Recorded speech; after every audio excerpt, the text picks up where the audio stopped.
Yo tout le monde, c'est Aurel, aujourd'hui on se retrouve pour une nouvelle vidéo sur Seven Deadly Sins Origin. On va parler un peu de mes attentes et de mes craintes vis-à-vis du jeu. Normalement vous aurez cette vidéo juste avant la sortie de la bêta. Je trouvais ça intéressant d'en parler avant la bêta, histoire de voir si mes attentes sont comblées et si mes craintes sont fondées ou pas. Évidemment il y a des choses qu'on ne verra pas dans la bêta, notamment le côté économique du jeu qui me fait un petit peu peur personnellement vu qu'on parle de Netmarble. On verra bien si on a des infos à ce moment-là. Comme d'habitude, avant de démarrer, n'oubliez pas le petit pouce bleu et abonnez-vous si vous comptez jouer à Seven Deadly Sins Origin. Vous aurez pas mal de vidéos sur le jeu sur cette chaîne. Pour vous poser un petit peu les bases, en termes d'open world gacha, j'ai à peu près 4 ans de jeu sur Genshin et c'est vraiment 4 ans où je jouais énormément. J'ai 6 mois sur Tower of Fantasy, un petit peu plus, et j'ai un petit peu joué à Withering Wave, mais pas non plus énormément. Vous vous en doutez, parfois je vais revenir sur certains de ces jeux-là parce qu'effectivement, il y a des aspects que j'ai bien aimés et d'autres que je n'ai pas forcément aimés. On va commencer par mes attentes par rapport à CDS Origin, ensuite on parlera de mes craintes. Déjà, ma première attente, c'est au niveau de la coop, parce qu'effectivement, la coop, c'est quelque chose qui a été énormément mis en avant par Netmarble sur le jeu. On a déjà vu pas mal de gameplay par rapport à ça, et en fait, à chaque fois qu'on a des infos sur le jeu, ils parlent bien de la coop parce que pour eux, c'est très important. Je vais pas vous mentir, la coop habituellement sur les jeux gacha et notamment open world, c'est quelque chose qui est pas hyper bien foutu, ça sert pas à grand chose de jouer avec des gens. Tu vas beaucoup plus vite à faire tes contenus en solo et surtout dès que tu vas dans le monde de quelqu'un, les coffres ne sont pas notamment pris en compte, etc.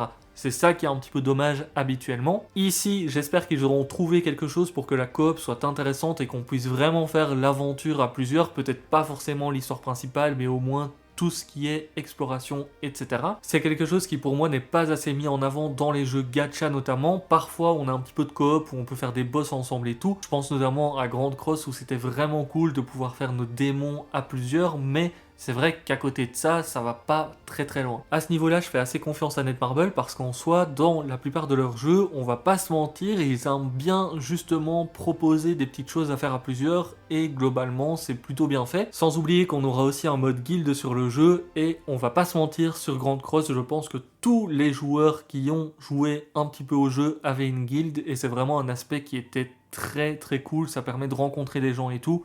Personnellement, dites-vous que je joue toujours à Grand Cross, mais beaucoup plus en mode casu, donc c'est vrai qu'en termes de guild, etc., c'est une guilde qui est inactive, mais je parle toujours à des gens que j'ai connus grâce aux guildes de Grand Cross, par exemple. Le second point que j'attends énormément de voir, c'est l'exploration, parce qu'effectivement, de ce qu'on a vu, l'exploration a l'air assez dynamique, notamment avec les montures, etc. J'espère qu'elle sera aussi intéressante, dans le sens où parfois, on a des open world qui effectivement proposent de l'exploration, mais finalement, c'est juste des coffres à trouver ou des petites énigmes. Ici, on n'a pas vraiment eu déjà l'expérience de Netmarble en termes d'open world, du coup c'est un petit peu compliqué de savoir ce qu'ils vont faire exactement, mais j'espère qu'effectivement leur exploration sera intéressante dans le sens où, personnellement sur Genshin, un truc que j'aime bien, c'est de trouver par exemple un petit endroit caché où t'as des petites ruines, un petit donjon ou des petites choses comme ça, et finalement où t'en apprends parfois un petit peu plus aussi sur l'histoire du monde. Il y a pas mal de choses à faire avec la licence de cette DS parce que c'est une licence qui est quand même très large en termes de ce qu'elle a à offrir parce qu'on a énormément de races, on a eu énormément de choses qui se sont passées, notamment avec l'affrontement des démons, des anges, etc. Ça peut être vraiment très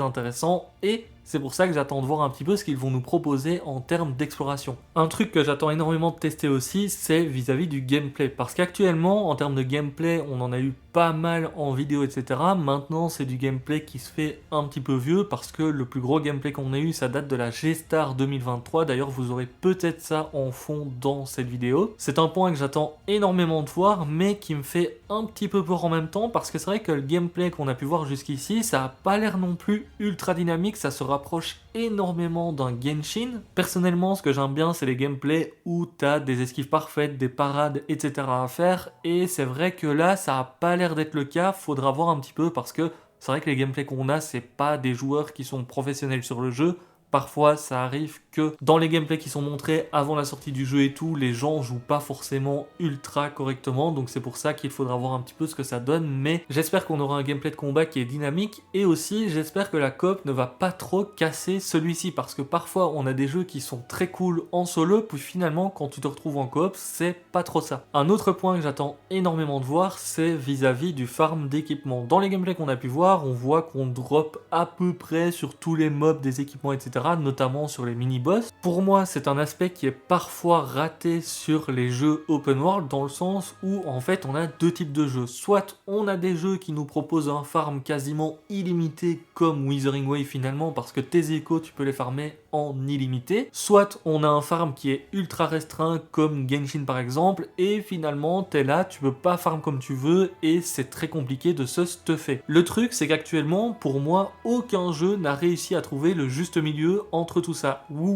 c'est bien amélioré à ce niveau là, mais ça reste encore trop long de farmer du stuff parce que parfois tu vas tuer 100 mobs, t'auras même pas l'écho que tu recherches, derrière tu dois jouer avec un item pour enfin espérer avoir quelque chose de bien, et même avec l'item ça peut être mauvais. Genshin à côté c'est très restreint parce que t'as ta stamina qui te bloque automatiquement à certains moments, mais pareil tu peux prendre 2 mois à avoir un seul bon item sur un perso et franchement c'est vraiment pas fun. C'est pour ça que j'espère qu'ils vont réussir à trouver le juste milieu entre le fait de proposer pas mal de contenu et de pouvoir farmer presque en illimité entre guillemets, mais derrière aussi d'être garanti d'avoir quelque chose au bout d'un moment. Très souvent malheureusement les jeux n'ont pas trop des petites mécaniques qui te permettent de te garantir un bon item, et ça arrive après plusieurs mois voire années. C'est un petit peu dommage, on va pas se mentir. Quand je vois aussi ce qu'ils ont fait avec Solo Leveling Rise qui prend du temps et encore du temps pour avoir des bons items, parce que t'as évidemment le random des procs etc. qui peut se faire. Parfois aussi tu dois payer pour avoir effectivement le petit avantage histoire d'avoir des bons items. Ça me fait un petit peu peur, mais à côté de ça ils ont aussi Grand Cross qui est très simple en termes de farm. C'est juste que c'est long pour vraiment stuffer correctement un perso, pour le monter à 100% etc.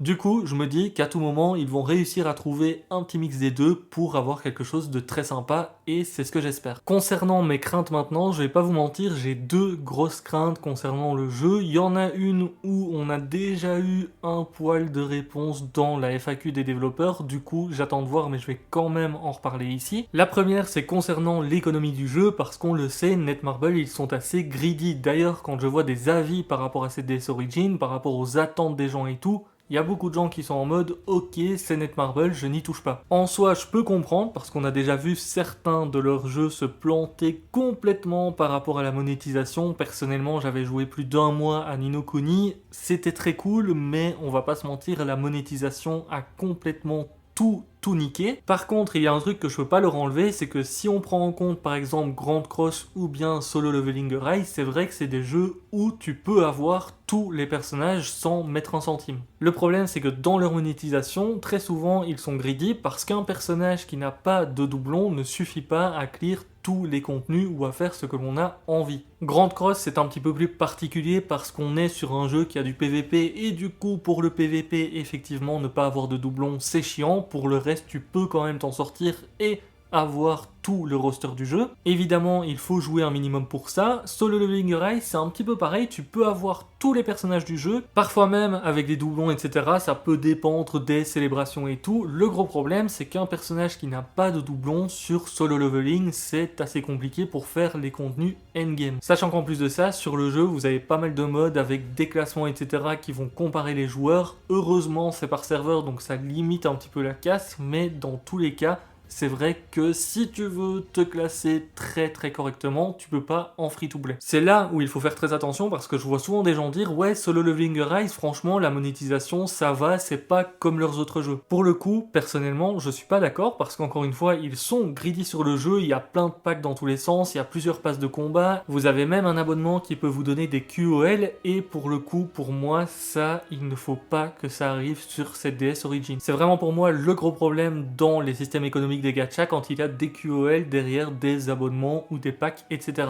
J'espère personnellement qu'ils vont regarder un petit peu ce qui est fait à côté sur Genshin, WoW, etc. parce que pour le coup, ces DSO, c'est un open world et il y en a vraiment plein qui vont arriver ou bien qui sont déjà établis. donc ça peut être très compliqué de se faire une place. C'est pour ça qu'ils ont intérêt à gérer, et j'espère que dans la bêta, on pourra déjà voir à quoi ressemble le système économique sans forcément pouvoir payer, etc. Comme ça, on pourra potentiellement faire nos retours. En espérant être écouté, ça c'est le problème sur les gachas, c'est que très souvent, ils n'écoutent pas les joueurs, et puis finalement, t'as le gacha qui commence à sombrer petit à petit, et c'est à partir de ce moment-là qu'il se bouge un peu. Le second point qui me fait très peur, c'est vis-à-vis des événements du jeu, parce qu'effectivement, Netmarble, je commence à les connaître à force de jouer à certains de leurs jeux, et en termes d'événements, ils sont complètement à la ramasse, ou en tout cas très souvent. Pour ceux qui connaissent pas trop leur formule, c'est que souvent, quand ils font des événements et tout, c'est des bingos, ou bien des mini-jeux vraiment très rapides, c'est des trucs qui sont pas très intéressants à faire. Ici, on est sur un open world, donc j'espère qu'ils vont se bouger un petit peu plus, et d'après ce qu'ils disaient, ils ont l'air de vouloir se bouger un petit peu plus à ce niveau-là dans la FAQ. Le truc, c'est de voir encore une fois comment ils vont gérer ça, est-ce qu'on aura très souvent des nouvelles zones ou pas, comment seront les événements et tout. Sachant que pour ceux qui ne les connaissent pas, Netmarble, ils ont beaucoup plus l'habitude de proposer du contenu permanent qui va être là tout le temps avec des resets, etc.,